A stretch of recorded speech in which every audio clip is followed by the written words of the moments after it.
आफूको कार्यकर्तालाई एमालेको दमन अहिले भर्खर देख्न सकिन्छ यहाँ।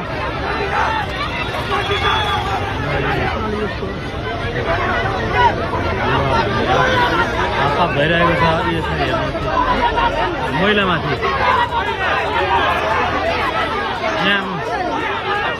यहाँ देख्न सक्नुहुन्छ यहाँ छोराछोरीको अवस्था आइसकेको छ। यहाँ राष्ट्रिय स्वतन्त्र पार्टीको माथिबाट ढुङ्गा हानिरहेको छ।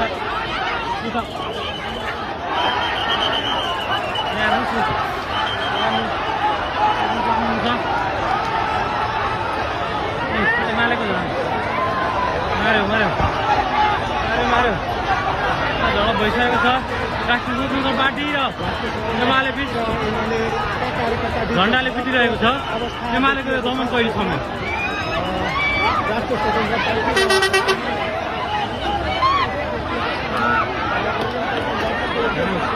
दमन कहिलेसम्म? एमालेको दमन कहिलेसम्म?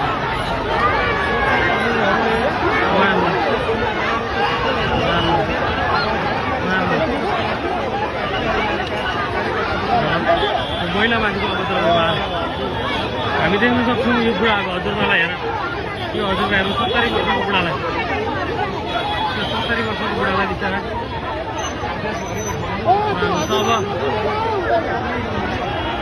अब लेडिजलाई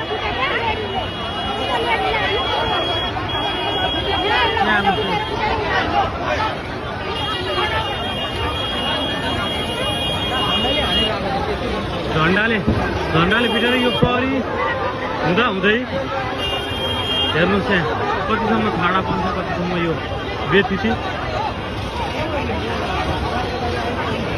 हेर्नुहोस् यहाँ हाम्रो आँखा अगाडि यस्तो देख्छु। झगडा गरेको नेता माथि मिलिहाल्छ।